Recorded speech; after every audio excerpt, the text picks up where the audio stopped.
NTR trust భవన్లో TDP నేత రేవంత్ రెడ్డి మీడియాతో మాట్లాడుతున్నారు. ఆ లైవ్ ఇప్పుడు చూద్దాం.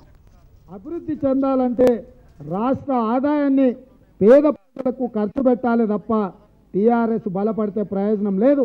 టీఆర్ఎస్ పార్టీ ఒకవేళ బలపడితే కేసీఆర్కు, ఆ తర్వాత కేటీఆర్కు, ఆ తర్వాత హరీష్ రావుకు, ఆ తర్వాత కవిత గారికి ఉపయోగం ఉంటుంది తప్ప పేద ప్రజలకు ఉపయోగం లేదు. ఇప్పటికైనా చంద్రశేఖరరావు గారు మీరు చేస్తున్న రాజకీయ వ్యభిచారానికి ముసుగు తొడగకండి.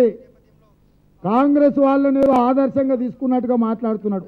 రాజశేఖర్ రెడ్డి చేసిన రోజు ప్రజాస్వామ్యాన్ని కూని చేస్తున్నాడని చెప్పి పిడపొప్పలు పెట్టింది మీరే కదా. ఇది తప్పు అని ఆ రోజు ప్రశ్నించింది మీరే కదా. ఈరోజు ఆనాడు రాజశేఖర్ రెడ్డి గడ్డి తిన్నాడు కాబట్టి నేను ఈరోజు గడ్డి తింటా పెండ తింటా అన్నట్టుగా ఉంది చంద్రశేఖరరావు గారి వ్యవహారం. తప్పును తప్పు అనగలిగినోడే తెలంగాణ బిడ్డ అవుతాడు తప్ప వారు ఒక్క తప్పు చేసిరు కాబట్టి నేను 100 తప్పులు చేస్తా అంటే నువ్వెట్లా తెలంగాణ బిడ్డ అవుతావు చంద్రశేఖరరావు? నువ్వు రాజశేఖర రెడ్డి గడ్డి తిన్న పనులు చేస్తే నువ్వు ఆ పని చేయకు.